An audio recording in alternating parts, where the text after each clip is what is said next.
Hello guys, welcome back to this channel. Guys, इस video में हम लोग बात करेंगे DHFL और उत्तम वैल्यू स्टील लिमिटेड के ऊपर। देखिए, उत्तम वैल्यू स्टील लिमिटेड काफ़ी दिन हो गए इसके ऊपर बातचीत करे हुए, लेकिन तब से बात नहीं हुई। इसके पीछे कारण है। कारण ये है कि इस कंपनी को NSE और BSE दोनों जगह से डीलिस्ट कर दिया गया है। तो इस बीच में बहुत सारे लोग बीच बीच में पूछते रहे कि क्या हुआ सर, बताइए उसके बारे में। तो उसी के ऊपर मैं आपसे बात करूंगा। देखिए, कुछ हुआ नहीं है। मैं आपसे जो बात करूंगा ये बिल्कुल भी एक तरीके से हाइपोथेटिकल है। कुछ भी ऐसा मटेरियलाइज नहीं हुआ है, मैं आपको पहले बताना चाहूँगा। लेकिन देखिए, आगे की बातचीत करें उससे पहले आपसे दो रिक्वेस्ट करना चाहूँगा। पहले रिक्वेस्ट कि अगर आपको डीमेट अकाउंट ओपन कराना है तो डिस्क्रिप्शन बॉक्स में देखिए आपको एक लिंक मिल जाएगा, उसे क्लिक करके आप अपस्टॉक में अकाउंट ओपन करा सकते हैं। दूसरी रिक्वेस्ट ये है कि अगर आप इस चैनल को फाइनेंस मार्केट को फर्स्ट टाइम देख रहे हैं तो सब्सक्राइब करके बेल आइकन को हिट कर लीजिए, ताकि आपको वीडियोस की नोटिफिकेशन मिलती रहे और आप सबसे पहले देख पाएंगे। तो गाइस, हम बात करने जा रहे हैं दीवान हाउसिंग फाइनेंस लिमिटेड के ऊपर। सबसे पहले देखिए, DHFL के अंदर अभी लेटेस्ट में क्या हुआ है ये मैं आपको अभी बताना चाहूँगा। आप देख सकते हैं यहाँ पे DHFL insolvency case, NCLT appoints panel to overseas resolution plan. यानी DHFL के केस में नेशनल कंपनी लॉ ट्रिब्यूनल ने अभी एक 7 लोगों का एक पैनल सेट किया है। 7 लोगों से बनाई हुई एक कमेटी बनाई है जो एक ओवरसी करेगा, यानी इस रिजोल्यूशन प्लान के शुरुआत से लेकर इम्प्लीमेंट होने तक के पूरे प्रक्रिया को, प्रोसेस को ये ओवरसी करेगा, यानी उसके ऊपर एक्स्ट्रा ऑर्डिनरी नज़र रखेगा। देखिए, दीवान हाउसिंग फाइनेंस लिमिटेड को लेकर के जो कुछ भी आज आपके दिमाग में और दिल में है वो बिल्कुल जेन्युइन है आना। लेकिन यहाँ पे आपको बताना चाहूँगा, नेशनल कंपनी लॉ ट्रिब्यूनल की तरफ से ये 7 लोगों का जो पैनल सेट किया गया है, ये एक सुपरविजन के लिए सेट किया गया है, ताकि जो इस कंपनी के छोटे मोटे जो होल्डर्स हैं, छोटे मोटे डिपॉजिटर्स हैं, क्या उनको एक्स्ट्रा अमाउंट ये देने के लिए तैयार हो रहे हैं कि नहीं हो रहे हैं। क्योंकि देखिए, अभी यहाँ पे क्या है ना कि रिटन जो अप्रूवल नहीं है। कमेटी ऑफ क्रेडिटर्स को यहाँ पे इस बात को लेकर रिटन अप्रूवल नहीं मिला है बैंक्रप्सी कोर्ट की तरफ से। उसके लिए अभी आपको जजमेंट का इंतज़ार करना होगा, राइट। इसके अलावा आपको बताना चाहूँगा, national company law appellate tribunal की तरफ से भी कोई जजमेंट नहीं आया है, ना ही आया है सुप्रीम कोर्ट से, और ना ही दीवान हाउसिंग फाइनेंस लिमिटेड के प्रमोटर कपिल वाधवन की तरफ से कोई लेटेस्ट एक्शन दिखाई दे रहा है, क्योंकि वो ऑलरेडी जेल में बंद है। समझ रहे बात को। तो देखिए, 37,250 करोड़ रुपए में ये पूरी की पूरी कंपनी खरीदने के लिए सामने आ गया, जिसमें से कुछ ही अमाउंट जो है ये अप फ्रंट कैश के रूप में दे करके जो है इस कंपनी को एक्वायर करने के फिराक में बैठा हुआ है पिरामिड ग्रुप। 14,700 करोड़ रुपये मात्र अप फ्रंट पेमेंट के रूप में देगा और इसको एक्वायर करने के लिए सोच रहा है। लेकिन ये बहुत ही चीप वैल्यूएशन के ऊपर एक कंपनी को एक्वायर करेगा, इसलिए मुझे लगता है कि अभी इसके लिए ऑब्जेक्शन होने चाहिए। और सस्पेंशन क्या क्या है, इसका मतलब ये बिल्कुल नहीं है यार कि आप ये सोच रहे हो कि इसको डिलिस्ट कर दिया गया है।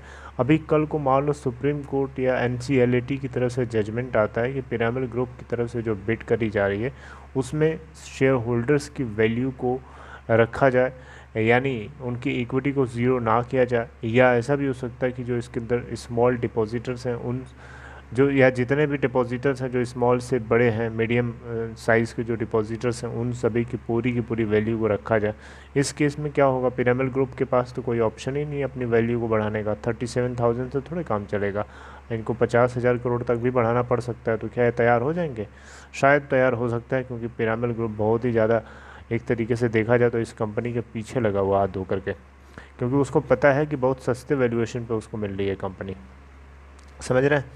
तो फिर भी मुझे लगता है कि अभी बहुत सारे ट्विस्ट एंड टर्न अभी बाकी हैं इस कंपनी के अंदर, अभी कुछ भी फाइनल नहीं हुआ है।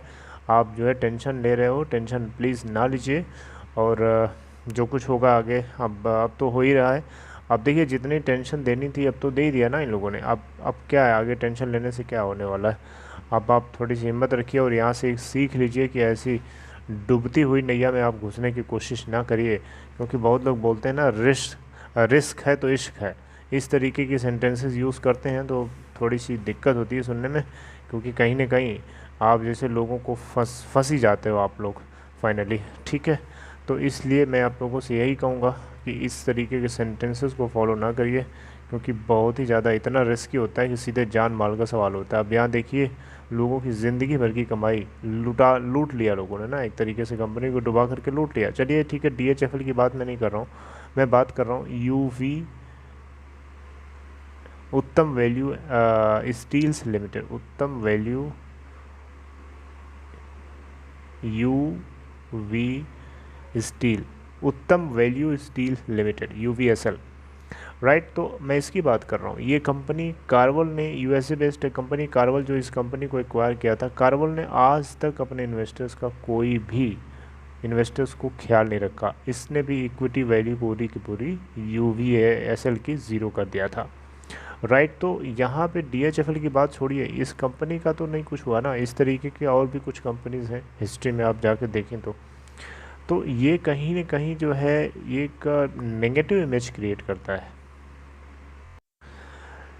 ये कहीं ना कहीं एक तरीके से नेगेटिव इमेज क्रिएट करता है। और मुझे लगता है कि कोई कंपनी अगर इंडिया में बिज़नेस करना चाहती है, पिरामिड ग्रुप अगर बिज़नेस करना चाहता है इंडिया में, तो अगर इस तरीके से अगर चलेगा तो मुझे लगता है कि उसकी जो एग्जिस्टिंग कंपनीज़ हैं, जो अडानी जो पिरामिड इंटरप्राइजेस करके है, उसके शेयर्स में उसको दिक्कत हो सकती है, हो सकता है उसको इन्वेस्टर्स ही ना मिले, राइट। या कहीं ना कहीं इन्वेस्टर जो होते हैं ना, किसी कंपनी के बैकबोन होते हैं, अगर आप उनके ख्याल नहीं रखोगे, उनकी वैल्यू को ज़ीरो रखोगे, तो डेफिनेटली आपको उसका खामियाजा भुगतना पड़ सकता है एक समय बाद, ठीक है। तो अभी आपको लग रहा है कि बहुत अच्छा कर रहे हो, लेकिन आगे चल के आपको पता चलेगा क्या आप कर रहे हो।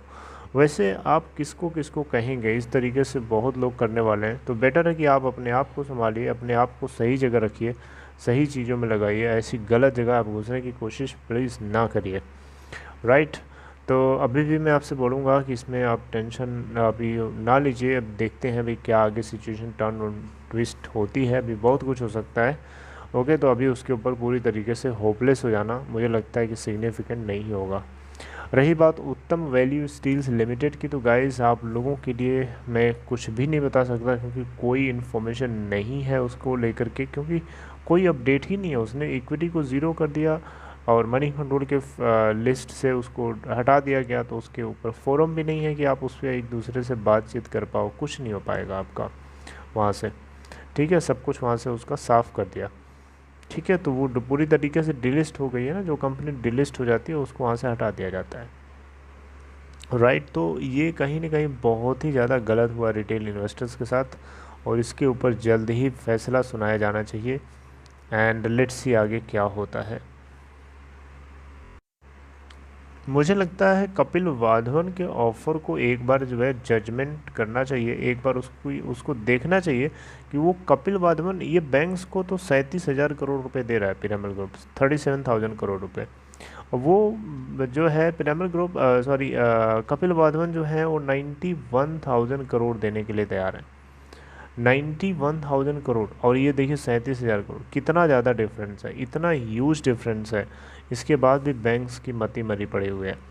मतलब अब बैंक्स का यहाँ पे स्टैंड पॉइंट ये है कि पिरामिड जो वाधवन है, कपिल वाधवन 91,000 करोड़ रुपए देने के लिए जो तैयार कर रहे हैं, वो कहीं ना कहीं एक तरीके का स्कैम होगा, राइट। तो स्कैम होगा तो आप उसके ऊपर पहले से हायर अथॉरिटीज़ को लगाओ, उसके ऊपर पुलिस चेकिंग कराओ, उनकी बातों में वैल्यू रखवाओ, वेट रखवाओ, कि वो कुछ भी बोलें, कुछ ऐसा ना हो कि वो चीज़ मटेरियलाइज ना हो सकता है टाइम लगे, लेकिन वो चीज़ हो कम से कम, right.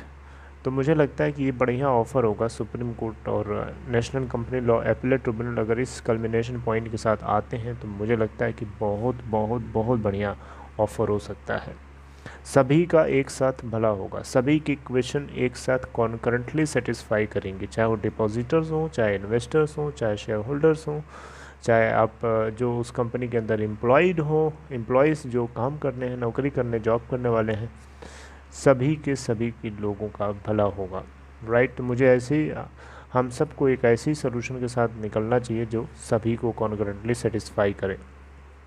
So this is all, take care.